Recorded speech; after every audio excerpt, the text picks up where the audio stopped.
Alright guys, hey, welcome back to the channel. It's the Red Shadow and it's time for monthly pickups for June 2023.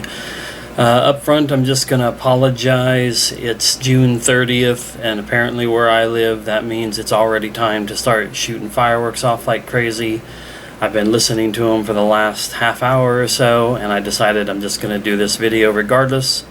So I apologize if you hear them. Just realized I needed to turn my fan off though. That tends to be a little bit more noticeable. So anyway, we'll try to get through this quick because I only have 5 games to show and nothing else. But there are a couple I wanted to talk about a little bit more than just simply a comment and showing them. So we will probably still have a short video out of this. The first thing I'm going to show would have been my highlighted game or main event game to show, but I'm going to put it first because it's not necessarily one I'm going to have a whole bunch to talk about when compared to the other ones. But this is the physical PS4 version of Power Wash Simulator, a game I didn't think was going to get a physical. I expected this to be digital only because it's been digitally on PC for a while, and it came out in January digitally on PS4, and I bought it then because it was one of the games I've been wanting to play quite a bit here recently, and I have loved it so far. I've played both the 2 free DLCs that have come since it came out and everything that was in the game. I don't know if I'll ever get the platinum for it, but I'm relatively close. There was some SpongeBob DLC that released recently, but it was the first paid DLC for $7.99. So at some point I'm going to get around to paying for that and checking it out. And there's a Warhammer 40k DLC that's coming sometime in the future. I think sometime this summer. But this game is just too much fun. It was the way I felt 2 years ago, I believe it was, when House Flipper got its physical release. Just a kind of a chill game. There's no real story to it. There's no major, it's not a difficult game, so it's just something you're going to sit down and kind of veg out in front of the TV with, maybe play some music or whatever. It does have a story to its main game, but it's not meant to be too much more than just trying to clean these vehicles or buildings or environments. However you want to do it, you get a selection of tools and different heads for the power washer, and it's just, like I said, it's just fun. It doesn't require too much brain power, and that was the thing I appreciated about it. But like I said, I didn't expect to get a physical for it. This game is published by Square Enix, so it's a little bit infuriating that here this is for $25 and easy to find, and the Final Fantasy Pixel remasters were the stupidest way for them to put that out there. A game like this is probably going to sell decently, but it's not going to be like millions and millions of copies, and yet the Final Fantasy Pixel remaster probably would have done that had they made them readily available. So I don't know, Square Enix and their decisions, but I can't pass up this game here. Recommend it to anybody who just wants, like I said, that brain-numbing experience. Brain-numbing in a good way, just like don't think about things and just clean. Okay, everything else that I have here were games that I got through limited run. 2 of these just showed up today. I almost wouldn't have had but 3 games to show for my monthly pickups. One of the 2 games that came in today is this game here called Who Pressed Mute on Uncle Marcus. This is one of these modern FMV style games that Limited Run has been facilitating getting physical releases, and I'm really happy for that. I've picked up all of them that they've done. Well, not all of them. I missed a few that were earlier on from a few years ago, but everything they've put out the last couple of years I've managed to snag except for one, and I'm starting to regret it. I don't remember the name of it. It was something like Bloodbath or Blood Hunt or something like that. I passed on that one because supposedly it starred a bunch of YouTuber and Twitch streamer types in some sort of like real life battle royale situation, and I didn't at first I didn't think it would sound very interesting, but now I'm kind of regretting not picking it up. But anyway, this one's kind of a murder mystery in an FMV style, modern day FMV style. And I have to admit, like, the cover art and the color scheme of it all was appealing to me. And I'm just going to point out this right now, that this lady up here in this corner, I thought until not that long ago that was CJ Perry, aka Lana from WWE and professional wrestling. I thought for sure that was her, and that she had starred not only this one but another one of this company, Wales Interactive's FMV games from recent past. And it is not. It's someone completely different, but she looks so much like her. So I felt a little dumb to have, gotten tricked by that. Not that they were trying to trick me, it was my own brain just looking at her and saying, oh yeah, she's from wrestling. But this one, haven't played it yet. Like I said, it just came in today, but I'm looking forward to checking it and the rest of these FMV games I've bought soon. Another one of the limited run games, but not the other one that came today, but this came just recently. This is Power Slave Exhumed. Now, Power Slave is like an old 90s boomer shooter, as they're calling them nowadays, sort of like Doom and the original Wolfenstein games. I remember seeing it, and I knew of it back in the 90s. I believe the original of this game came out in 1996. Was on the Saturn and the PS1, but I don't know for sure that both of those were in North America. And I didn't give it much thought after that, but considering how many of these I've kind of been buying here lately, I'm kind of interested in more of that style of FPS. I enjoy Doom and what little of a game like Quake that I've played. And I feel like it's a genre type and a game type from my past that I sort of missed out on. So when these enhanced HD ports or whatever get made and brought to PS4 in particular, I like to grab them. So that's Power Slave Exhumed. And I love that the Exhumed is a perfect tagline for bringing something like this back. A lot of these sort of HD ports and whatnot get really interesting names. I think there was a Red Faction game that was called the Remastered Edition because it takes place on Mars. The Darksiders, I think, did one that had a clever name to it, but I'm blanking on it at the moment. But it's doubly cool with this one because Exhumed was the name of this game, I believe, in European territories. So they just put the two names together and it worked out well. Alright, second to the last game to show here. I want to talk about this one a little bit because I don't think I've ever really had much of a chance to on any of my past videos. But this is the Shadowrun trilogy for PS4. There's 3 games on this. There's Shadowrun Returns, Shadowrun Dragonfall, and I believe this is saying Director's Cut. I'm going to take a moment to try to shine a little more light on this so I can say for sure. Director's Cut and Shadowrun Hong Kong Extended Edition.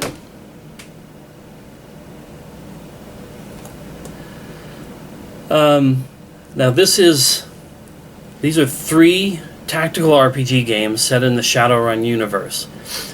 I'm not a tactical RPG person. That gameplay style is not for me, and there would be a lot of properties, a lot of game types that could come out and be for an old property that I'm really into, that then when I would see that that's the kind of game that they were going to, or game style they were going to do it in, it would turn me off. And tactical RPG would be one of those, but Shadowrun is just kind of a special property to me. But it's not going to sound like, that's not going to make much sense when I explain this. Back in the 90s, especially when I had graduated and I was living out on my own and working, and those early days for me as an independent person and getting into gaming, the Super Nintendo and the Genesis and early PC stuff, yada yada yada. all of that stuff and all that time in my life, there were certain things where I saw it and I said, this is really awesome. But for whatever reason or another, I never would partake in it.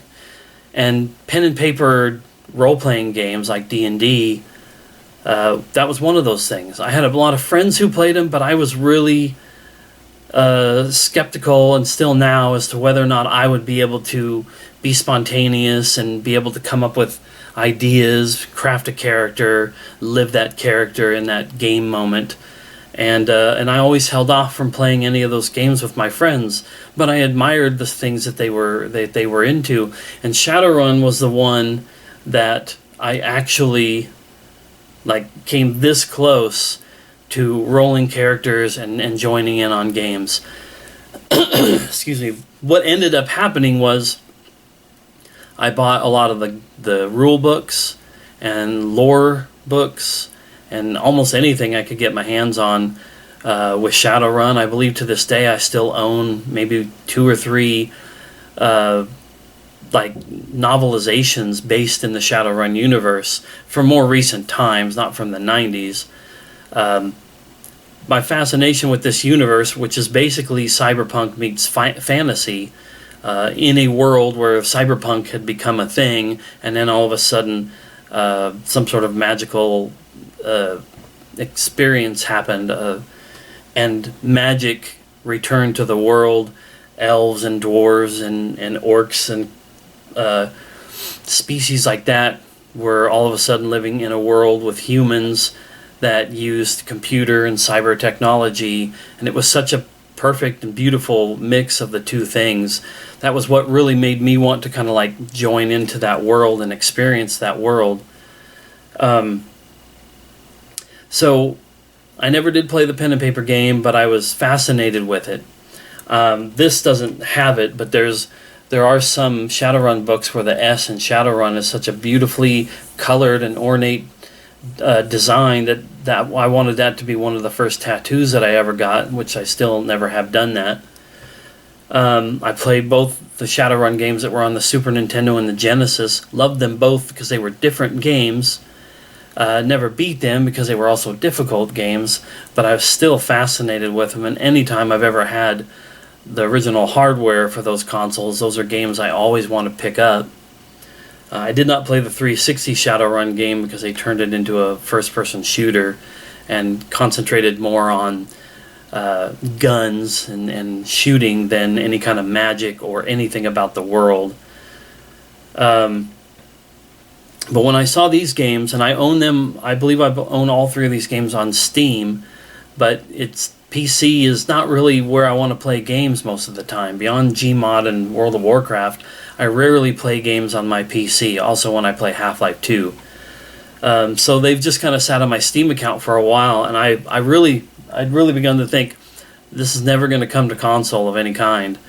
And then it did, but it was all digital. And so, once again, I just sort of said, it's not for me, the style of game and everything. But when Limited Run had the physical go up, I thought, well, I guess I have to have it. I owe it to myself to own this and at least give these games a try.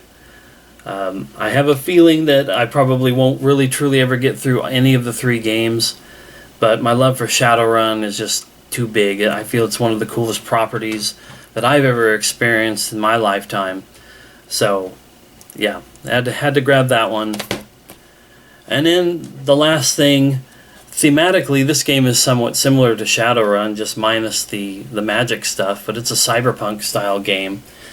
But part of the reason why I want to talk about it is because this is one of the worst, and it's not bad, it's a third world problem, but it was one of the perhaps worst situations I've ever experienced getting a game through Limited Run.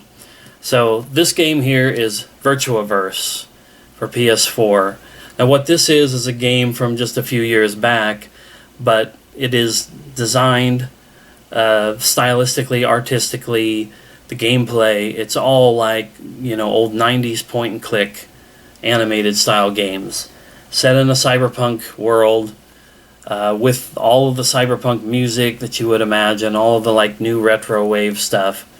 The moment that this one went up on Limited Run Games website and I saw it, I immediately went to Google. I started looking up screenshots and gameplay. And as soon as I saw it aesthetically, I just thought, this is a game that I want to have. So I ordered it. Now that was, I want to say, the tail end of December of last year. So this was a game I would have expected to get now in June. But the problem was that in February, on the Limited Run website, it said game was ready to be shipped. Manufacturing was complete, game is ready. On the Limited Run Discord in February, they said, game's now shipping, Virtuaverse, PS4. And so I just kept waiting, watching to see if it ever came up on my account, that there was a tracking number, whether I was going to get the email, whether I was going to get the app notification from the shop app, and nothing ever happened. February went, then it was March, pretty soon it was April. Nothing had changed anywhere, no movement whatsoever. So now I'm starting to get a little antsy. And I believe it was at that moment that I opened up a support ticket and just said, hey, this has been saying that it was going to go, that it was ready to ship for a while. And within, a day or two, I got a response back. Oh, yes, it looks like those have been shipping. I'll send a message to the shipping team, and you should see the game on its way to you very, very soon. So, unlike a lot of other people, I said, hey, cool, awesome, thank you for that help. And then I watched, and a week went by, and 2 weeks went by, and a month went by, and still nothing had changed. And I'm still just like hoping for the best. But eventually the status of Virtuaverse on their website said all orders have been shipped. If your order hasn't shipped yet, it's because your order contains other items. I swore that off a couple years ago. Everything that I order from them, I order separately. If these two are available at the same time and I want both games, I don't put them on an order together. Separately, separate shipping. Separately, separate shipping. I don't care. Shipping's $4 or $5 extra, whatever. And I'm not one of these people who's getting every single game that Limited Run Games puts out. I get the ones that interest me, and that's it. So I don't mind eating that extra shipping. So it says that, and I'm like, now I'm a little bit worried. So it had been approximately 6 weeks since I had contacted them in, I believe it was April. April was when I contacted them the first time. 6 weeks later, now it's like the tail end of May, and I still haven't seen anything. So I open a new support ticket.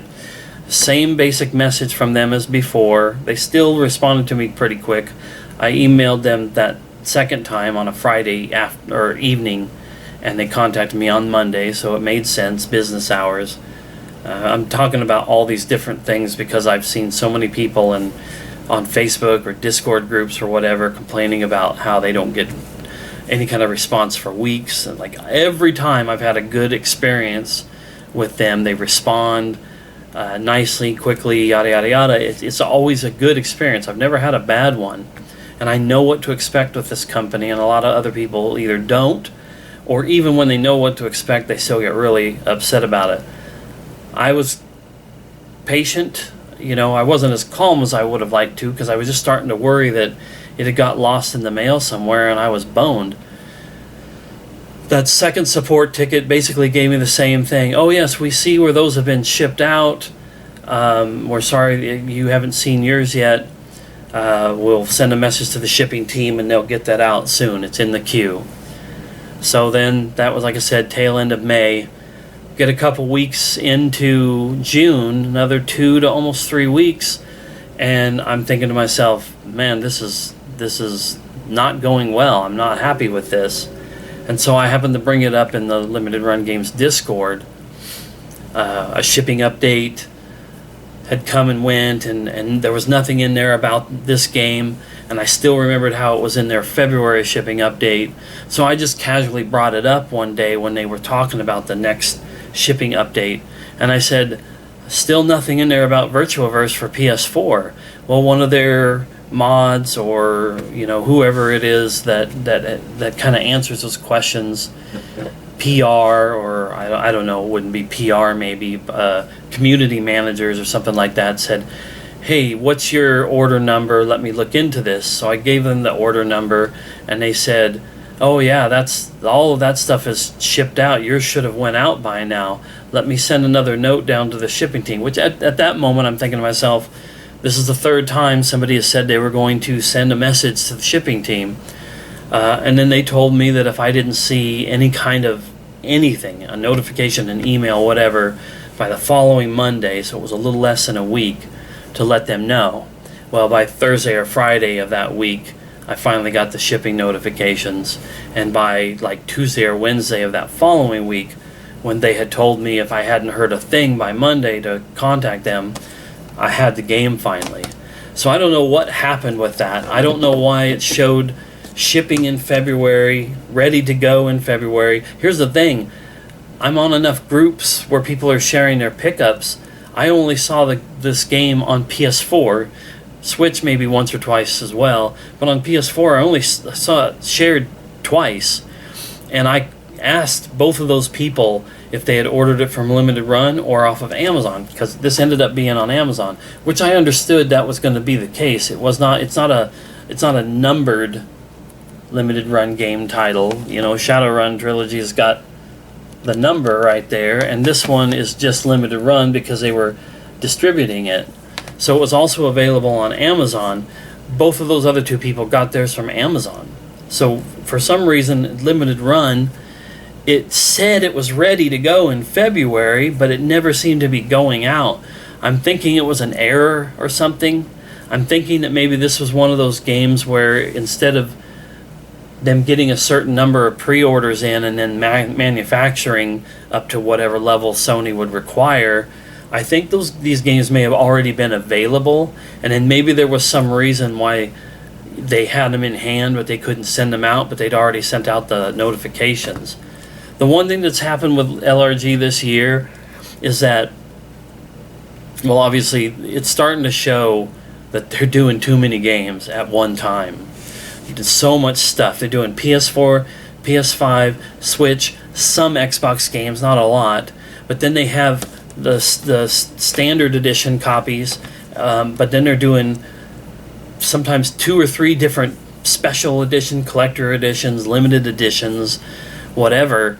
And with COVID complications, with supply chain issues, and me feeling like they took on too much at the wrong time, it's finally starting to show.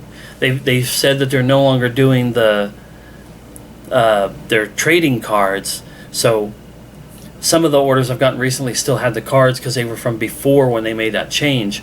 But now they're going to stop doing the trading cards, and a few people got some of their games without the trading card, and they got our email saying you'll get a trading card later on.